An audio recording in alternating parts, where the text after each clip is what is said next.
Now let's welcome Premier Li Keqiang to deliver the keynote speech. Premier Li, please.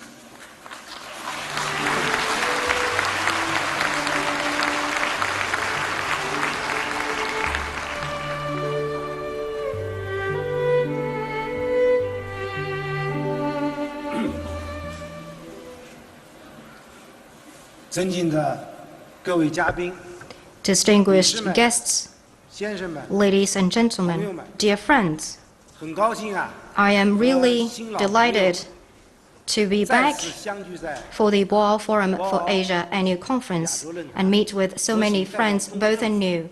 On behalf of the Chinese government, I wish to extend warm congratulations on the opening of the conference and my hearty welcome to all of you participating in this forum. As we gather here in Boao at the beginning of spring, the sea surrounding us is really calm and tranquil. Before we start, it was raining, which is a bless in China, in Chinese culture, because we say in China that spring rain is more precious than oil. So I really appreciate you coming here in Hainan, in Boao, and it is you that have brought this good rain that will lead to good harvest. But at the same time, as all of you, I am thinking about someone who should have been here, that is Prime Minister Michel from Belgium. He's supposed to be here and deliver a speech, but just the day before yesterday, Belgium was struck by terrorist attack. For all those victims, we extend our deepest condolences, and together we express our commitment to fighting all forms of terrorism. We also hope that during this forum, all of you will engage in a really in-depth discussion, express your insights, so that we can together draw up a new vision for Asia. Today, almost 8 years after the international financial crisis started, but its ripples are still being felt across the world.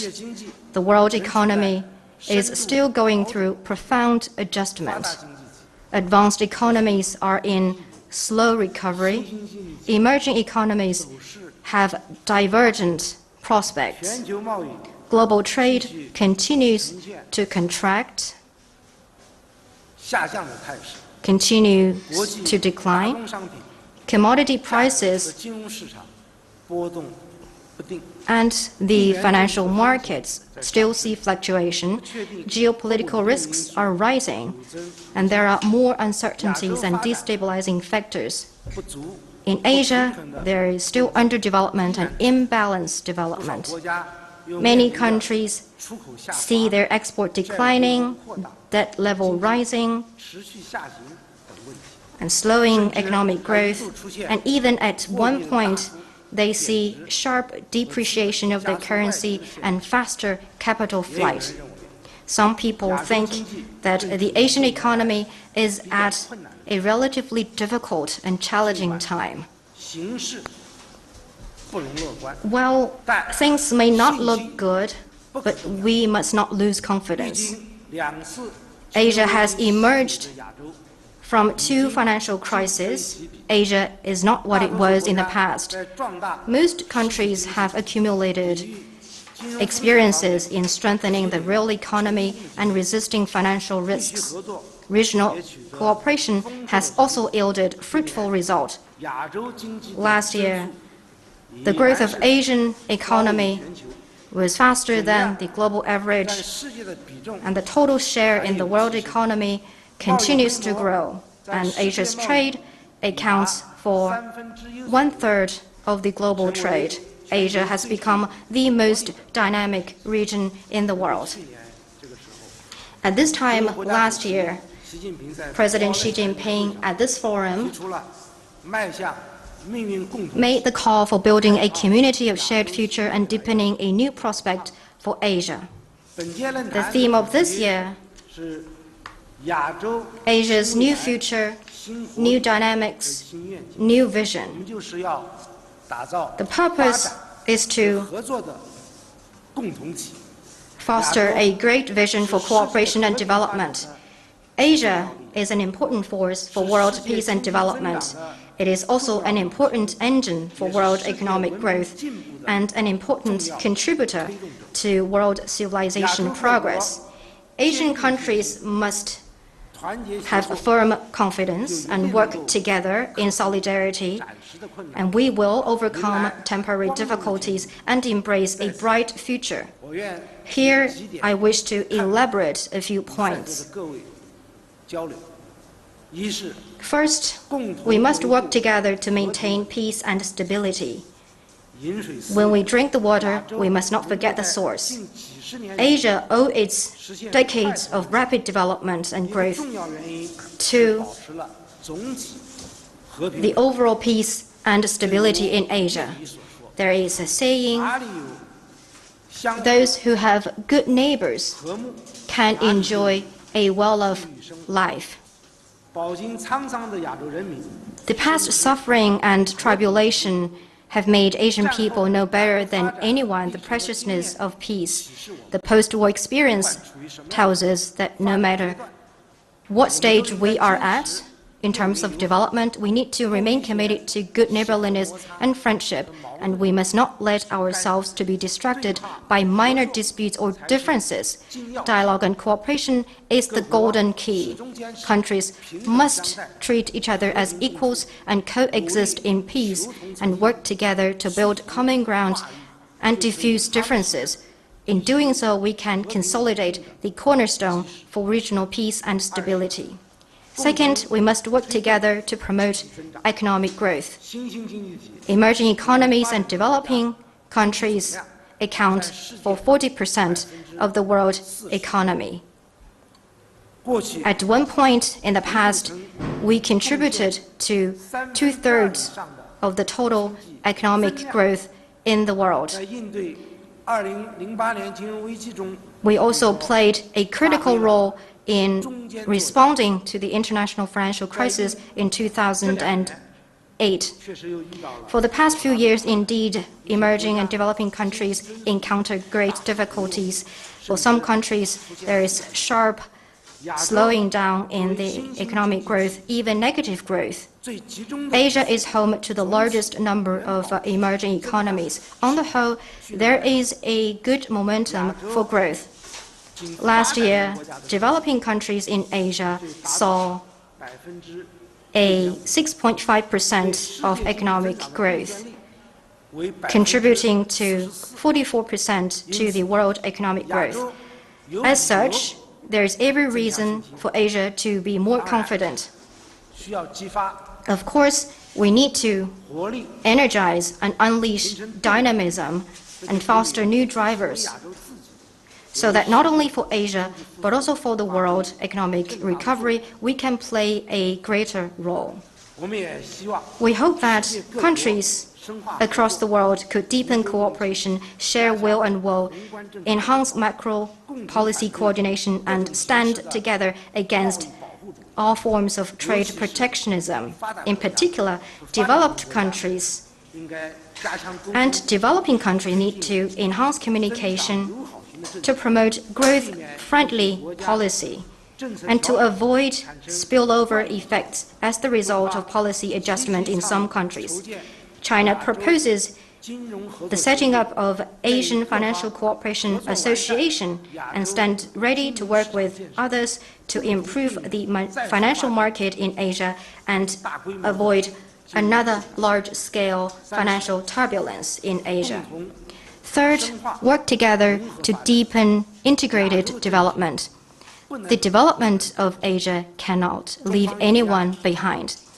We will connect our Belt and Road Initiative with the strategies of regional countries and regional organizations so that we can have coordinated planning, production, and growth for the whole region. China will, in light of the real needs on the ground in regional countries, provide cost-effective and high-quality equipment and production lines in areas such as infrastructure, engineering, machinery, and wide-ranging areas, pursue production capacity cooperation. The Regional Comprehensive Economic Partnership, RCEP, is the largest regional trade arrangement, having the most number of participants. We need to try to complete the negotiation before the end of this year. The AIIB, the Silk Road Fund, should first serve developing countries in Asia and prioritize regional connectivity programs, production capacity cooperation, and other initiatives so that regional people can share the fruits of development. Fourth, work together to promote openness and inclusiveness. Being open and inclusive is the root of the Asian culture. Asia has long-standing history, and in the long course of history, different ethnicities, religions, culture coexist together and engage with each other, making important contribution to the progress of human civilization. Most all religions that have worldwide influence were born in Asia. People in Asia aspire for peace, amity, and harmony. This land gave birth to the five principles of peaceful coexistence and fosters the Asian way of mutual respect, consensus building, and accommodating comfort level of all parties. Our people are very close. Every year, hundreds of millions of visits are made between our countries. We need to make good use of various platforms for dialogue and exchange, deepen people-to-people and cultural exchanges, and strengthen cohesiveness of Asia. We propose a conference on civilization dialogue in Asia and welcome participation by all countries and regional organizations. In time when regional development faces difficulties, countries need to work together, draw experience from our traditions, pull wisdom from our common pursuit, and champion the Asian vision. 5. Unleash innovation and dynamism. This is the key. In Asia, we have 48 countries, over 4 billion people. In the past, the diligence and wisdom of our people created the Asian miracle. Today, if Asia is to continue with the momentum for prosperity and development, the key still lies in our abundant human resources, which is our most strongest advantage to unleash potential and creativity. If there is innovation and human capital, Asia could enjoy a new future. We need to strengthen education and training to build high-skilled labor force, to improve productivity. We also need to intensify input into R&D in science and technology and use Internet Plus and new models to put in place new platform for innovation, share experience, build new economy and shared economy so that hundreds of millions of people can engage in innovation. Especially, we need to bring out the full potential of our young people and their ingenuity and creativity so that regional countries could embark on a faster track toward innovation and upgraded development. Ladies and gentlemen, the development interests of China and the rest of Asia are closely intertwined. Many friends are following closely the performance of the Chinese economy, and I wish to take this opportunity to share with you my views on how do we look at the Chinese economy and what are we going to do about it. First, how do we look at the Chinese economy? Last year, China's economic total reached 67.7 trillion RMB yuan, or exceeding 10 trillion US dollars. It is fair to say that this economy has attracted global attention. At the same time, China is in a process of restructuring and improvement of structures, and there are different performances between different regions and sectors. As a Chinese poem put it, I may have different views of the same mountain, looking at it horizontally or vertically, or far or near. And the world economy has also reached the slowest rate over the past 6 years. And in addition, as the Chinese economy transforms, it is natural that people may have different views. But my view is that first, we need to look at the Chinese economy as a whole. Last year, China's GDP growth rate slowed down. But for a 10 trillion US dollar economy to reach a 6.9% annual growth rate based on a massive basis, and in the process of transformation and upgrading, is still hard-won achievement. Since the beginning of this year, the Chinese economy kicked off to a good and stable start, and there have also been positive and new changes. We have put in place a number of policies aimed at promoting steady growth, restructuring, and reform, and these measures are taking effect. In particular, we are generating creativity of our people, and the results are being magnified. Second, we need to look at the trend of the Chinese economy. According to the statistics, last year we created over 13 million new jobs in urban areas, and the growth of people's income was faster than that of the GDP. For the first 2 months of this year, the employment situation was stable, and the registered unemployment rate for 31 big cities was around 5.1%, which is basically the same as the same period last year. In this process, we have seen accelerated industrial upgrading and rapid growth in the services sector, high-tech industries, and the manufacturing sector. Domestic demand grew, and consumption also grew with double-digit rate. Consumption and the service sectors have become the main forces driving the Chinese economy. At the same time, energy intensity and the main pollutant discharge went down. This shows that the quality of economic growth is improving in China. Third, we need to look at the long-term performance and the prospect of the Chinese economy. Although China has become the second largest economy in the world, China's per capita GDP still ranks in the middle to lower end of the world. This is a gap as well as a potential. In particular, in the middle and western part of China, there are huge room for development and flexibilities.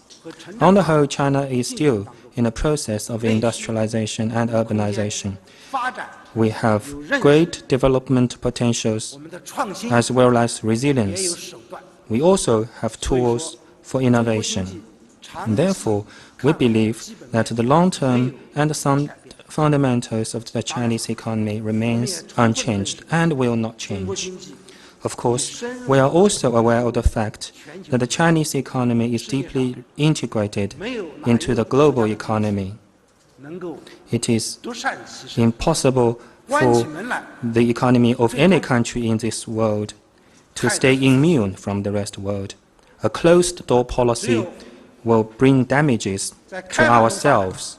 We need to develop through greater openness, and this is the only way to ensure that our economy will develop based on more innovation. We have also seen that some international bodies have lowered the growth target for this year. This shows that the world economy is not stable, and there are also a growing number of uncertainties. This will have influence or even impact on the Chinese economy, and we should not underestimate it. At the same time, domestically, there are deep-rooted problems and increasing downward pressure on the economy. In particular, we are experiencing some unavoidable and temporary problems in the process of transformation and upgrading. In particular, for some heavy chemical industries, they are facing difficulties in their operations. We are not avoiding this problem, and we also have confidence because we know where the problems lie. We also have tools in our hand. Therefore, while continuing and appropriately expanding overall demand, we will pay attention to structural reform, in particular supply-side structural reform. On the whole, we have more hopes and difficulties in the Chinese economy. What are we going to do about the Chinese economy? In the recent report on the work of the government delivered to the 2 sessions, I have elaborated on it in greater details. I'll give you an example. Yesterday evening, I took a bullet train from Sanya to Boao. You know that for these Chinese bullet trains, they are propelled not only by the locomotives, but also by separate engines for each and several train carriages. And we can compare these bullet trains with the Chinese economy. And we want to ensure the stable performance of the Chinese economy, to ensure that it stays at a reasonable rate. To allow the train to run at extremely high speed, that is not economical and not sustainable, that is not resource efficient or economic friendly. To maintain medium to high growth speed is our target. We will follow the vision of innovative, coordinated, green, open, and shared development. Development will be our top priority.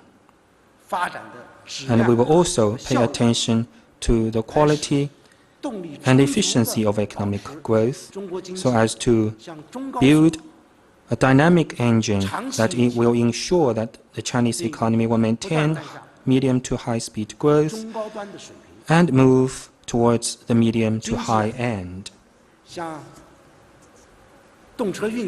Just like running the bullet trains, to develop the economy, we must ensure first and foremost stable and secure operation. Over the years, we have adopted innovative macro-regulative policies.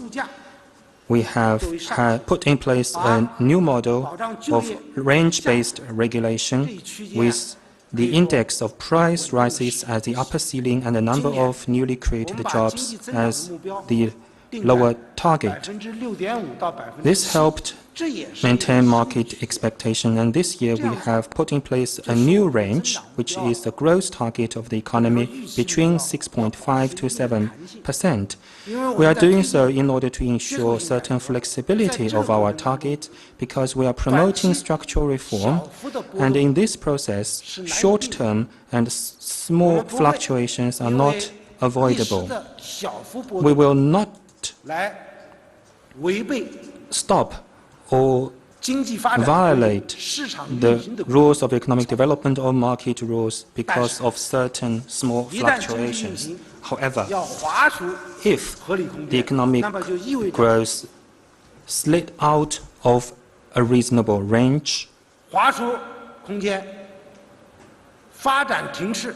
which means the growth stops, that will bring us heavy risks and the biggest challenges. And therefore, we will adopt resolute and comprehensive measures to ensure proper growth rate and to ensure that the economy will grow within a reasonable range.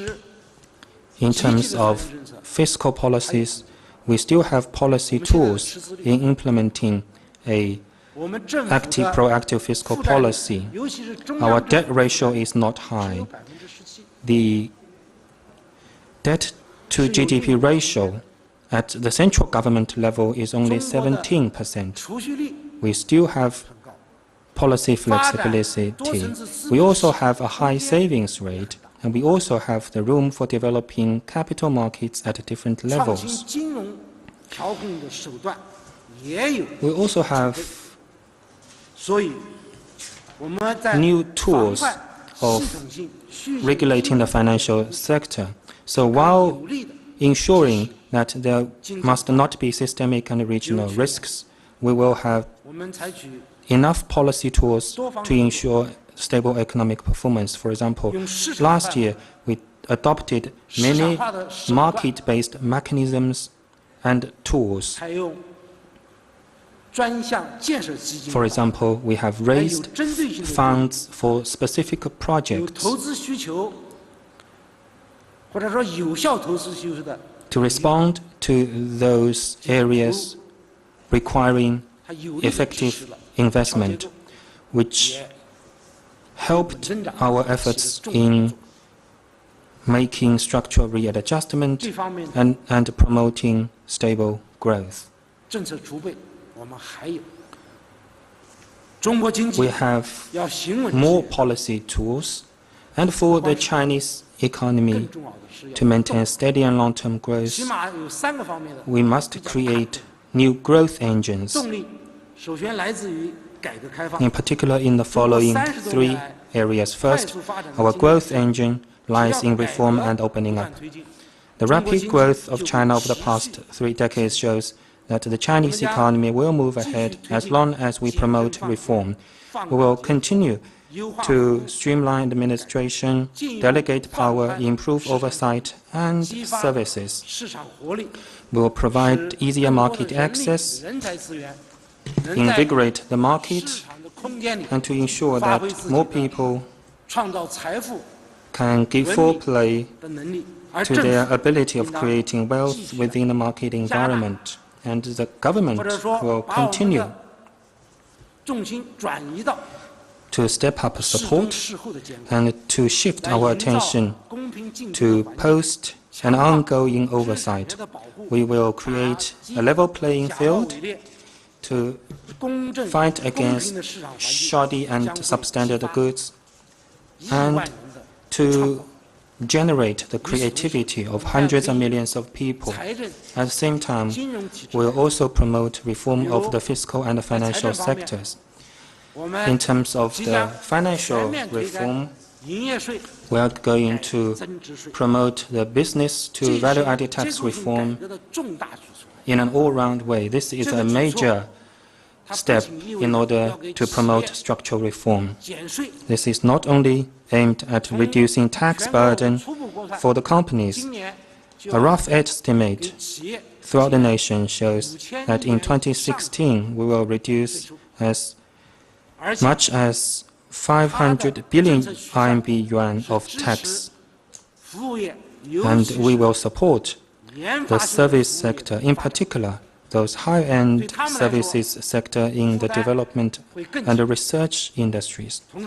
For these companies, their burden will be reduced, and by doing so, we will also have a consistent fiscal and taxation policy so that the whole system policy will be more transparent and be placed under the supervision of the society. SMEs will be benefited from this process. And this takes time. Probably because of lack of experience, there will be some ups and downs. But on the whole, as I said in my government work report, all those burdens will be reduced with no additions. At the same time, we will also reduce relevant fees. The government is doing so in order to supply more water to nourish more fish. We are facing reduction in our fiscal revenue, but still we are trying to create and foster new engines of sustained growth despite of temporary reduction of our income. This shows our determination as well as our policy flexibility. In the financial sector, we will also promote all-round supervision reform and develop capital markets at all levels. We are also going to adopt market-based approaches to gradually reduce the leverages of companies. Openness is also a process of reform. We will open still wider to the outside world and gradually open the services and the financial sectors so that China will become a most favorite investment destination with extensive opportunities and better environment. The year before last, I said in Chile that we are going to launch Shanghai Hong Kong Stock Exchange Stock Connect at an appropriate time. And here I would like to announce that this year, in due course, we will launch Shenzhen Hong Kong Stock Connect. This shows the greater openness of the Chinese capital market. The RMB exchange rate will maintain basic stable at an adaptive and equilibrium level. China is a responsible big nation, and these fundamentals shows there will be no long-term depreciation basis for the RMB exchange rate. Of course, we'll take initiative and promote the market-based exchange rate reform under the principle of controllability and gradualism, but we will not devalue the RMB to boost export, because that will not be high-quality products, and that will not help those companies to be more enthusiastic to involve in competition. We are trying to focus more on the export of medium to high-end products. The growth engine also comes from readjustment of structure. We will actively develop new economy, promote the new engine as well as traditional engines, and to form the twin engine to promote growth. In the process, we will reduce overcapacity, in particular, the overcapacity in the steel, coal, and other sectors facing difficulties. On the other hand, we are also going to create more opportunities by fostering new areas of growth, encouraging mass entrepreneurship and innovation, promote an innovation-driven strategy by developing services, high-tech industries, as well as SMEs and micro-enterprises and private companies. In the process of reducing overcapacity, we need to reallocate and rearrange some employees. But over the few years, in the process of creating new opportunities, new industries, and new sectors of the economy, we have also created new job opportunities, which offered a good environment for upgrading and transforming traditional sectors. And these new economies will also help to improve the level of traditional engines of growth. We are going to use the market tools to encourage the government to help those employees to be re-employed and to ensure the basic and subsistence needs of the people. Both the central and local governments are now shouldering these responsibilities. China is in the process of accelerated urbanization, where we see great potential for domestic demand. In particular, In the western and central regions of China, there are huge demands for effective investment. We are trying to reduce difficulties and improve the environment for upgrading consumption and improving people's livelihood. This also helps promote agricultural modernization. Thirdly, the growth engine also comes from improving people's livelihood. The result of development will be reflected in people's livelihood, and improving people's livelihood will help create new jobs, expand consumption, and boost economic growth. So the development has become an imperative task as we improve our people's livelihood, and development is also a litmus that will test the result of reform. Yesterday afternoon, I visited a tourist center in Sanya. Some college graduates are engaging in mass entrepreneurship and innovation. In the tourist sector, they are providing services of guides and promoting tourist programs by making use of the internet. They are also involved in the agriculture sector. They are planting roses, and with the extraction of these roses, and turn them into cosmetics to be sold on the tourist sites. They also have produced new tools to open the coconuts because the traditional tools are not safe or hygienic. They have produced a very carefully made drilling machine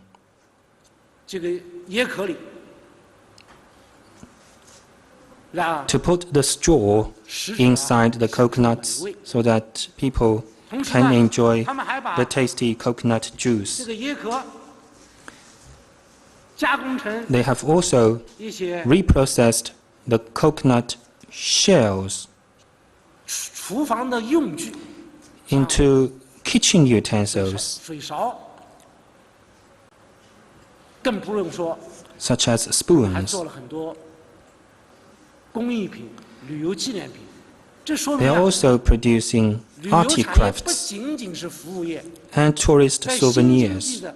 This shows that tourism industry is not only a service sector, it is a comprehensive industry covering the first, the second, and tertiary industries. As China becomes a middle-income country, people's consumption tendencies have changed, facing the new demand in the industrial sector and agricultural sector. These will create new demand and new supplies, and to offer more opportunities of employment. This is an example showing the development of the tourist sector. Last year, the total revenue of tourism in China increased by 19%. There were 4 billion domestic travelers, and the number of overseas travelers exceeded 100 million last year. This has not only boosted consumption, but also helped the upgrading of the industries. The focus of ensuring and improving livelihood is mainly on building a safety net covering employment, education, healthcare, old age benefits, and housing, so that people will be properly employed, get their income, so that people will have equal opportunities to education, and so that we can address the problem of inadequate access to and unaffordable medical services. We will also ensure that the old age insurance will play an important role in ensuring basic and subsistence needs of the old aged. And we will continue to renovate the rundown areas and old houses in the urban areas. And we will both cut housing inventory and to provide cash subsidies to relocated residents of the rundown areas. We will better meet the justified housing need of our people, and we will take differentiated approaches to ensure the steady growth of the housing market in all cities. We will avoid major fluctuations in the housing market.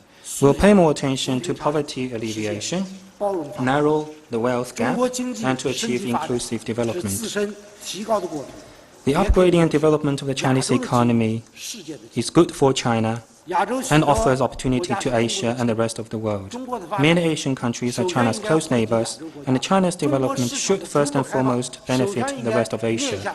And the opening of Chinese market should be first and foremost towards the other Asian countries. A few days ago, China released the 13th five-year plan, and the whole country will move towards the goal of building a moderately prosperous society. In the next 5 years, the Chinese economy will maintain an annual growth rate of above 6.5%. This will not be an easy job, but we have the confidence and the capability to do so.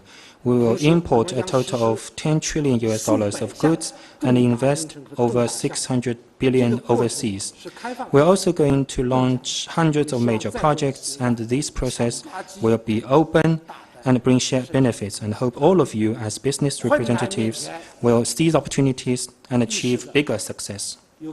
Despite all these opportunities, we also see major opportunities. We will accomplish through our hard work. We cannot wait to see new dynamics and new visions and to achieve no new future. We must work hard to ensure our success. Ladies and gentlemen, it has been 15 years since the launch of BFA. Over the past 15 years, this forum has witnessed the outstanding achievements of Asia and the fastest and best growing period of Asia. As long as we work together, foster a new engine and new dynamics of growth, and to accumulate each and every steps of our endeavor, we will be able to foster a new vision of growth of this region, and we will embrace an invigorated new future for Asia. Finally, let me wish this annual conference a full success. Thank you.